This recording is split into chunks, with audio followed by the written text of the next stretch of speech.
Hey gorgeous humans, welcome back to my channel. I hope you're all doing really well. I hope you're all good.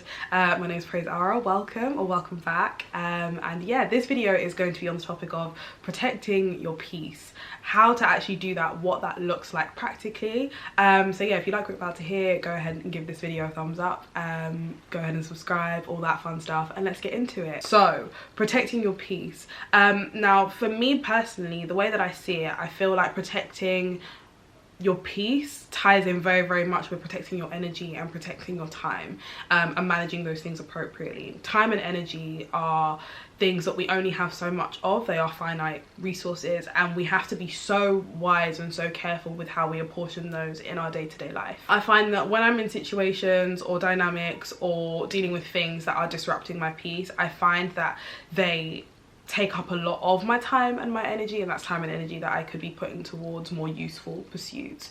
I find myself in those situations, I typically find myself overthinking, sort of ruminating on certain things, which takes time. It takes time and it's exhausting. When it comes to protecting your peace, I think it boils down to becoming very selective about certain things and certain areas of life.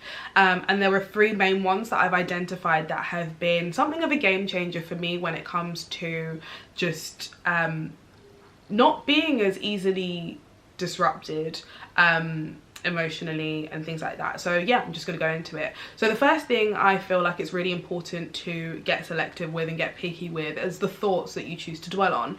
This has been the biggest one for me personally. Historically, I've been an overthinker. If overthinking was an Olympic sport, I was the gold medalist. Like, I was really good at it.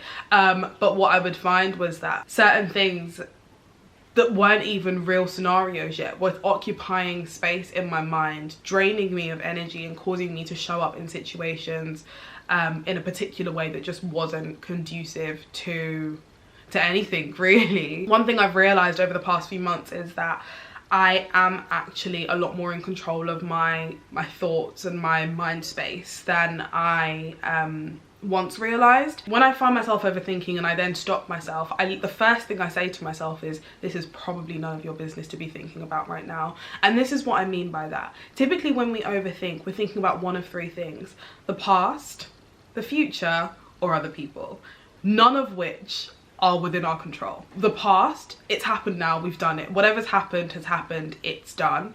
I can't control it. I don't have any say in it anymore. It's happened.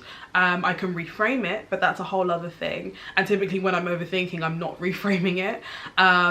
The future isn't yet in my control. I don't have that moment to hand. I can't do anything about it other than what I choose to do with this present moment. Other people are certainly not my business. I can't do anything to control them, and I frankly don't want to.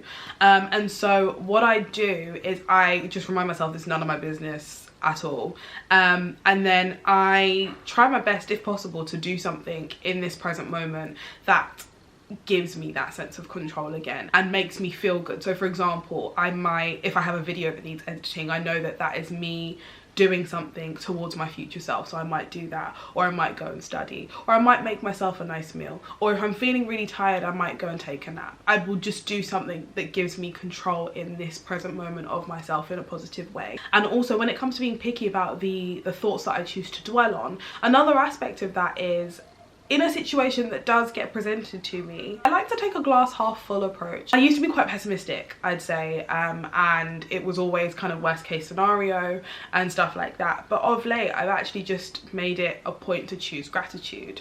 I might not like a present situation, but there is something to be grateful for in life. I'm alive, for example, is a good starting point. And choose curiosity. The situation that is presented towards me, what can I learn from this in this moment? Like, this doesn't have to be entirely bad. I believe there are very few things that are entirely good or entirely bad, and it's all about how you focus on it.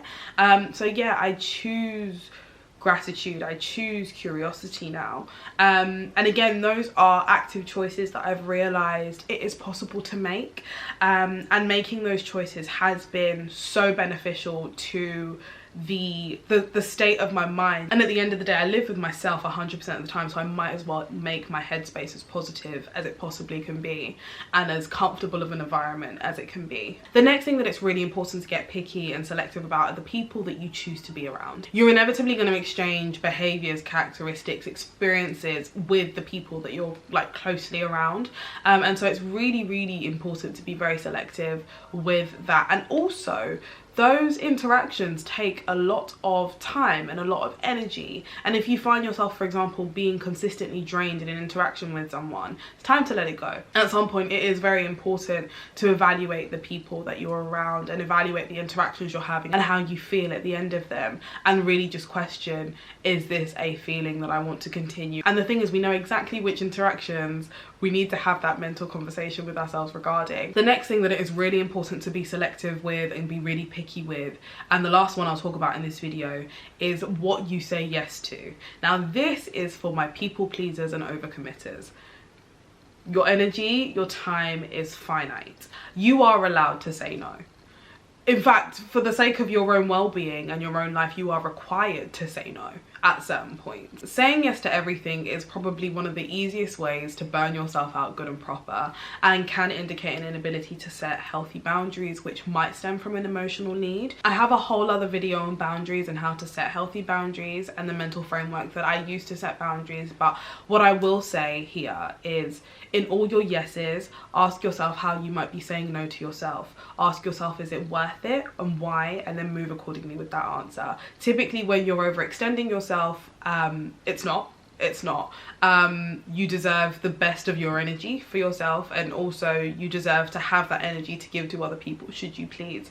Overextending yourself and overcommitting to everything and everyone is not a healthy way to live, and can very, very easily rob you of your peace, and in more obvious ways your time and your energy. So that's never fun. I think the conclusion of this video is that essentially you deserve to be at peace within yourself, and you deserve to be able to rest and to be able to relax and to have a mind space that is conducive to all of those things. Yeah, that's it from me. I hope you enjoyed this video. I hope it's helpful. If you liked it, go ahead and give it a thumbs up. Don't forget to subscribe. I love you all so much, and I will see you in my next one. Bye.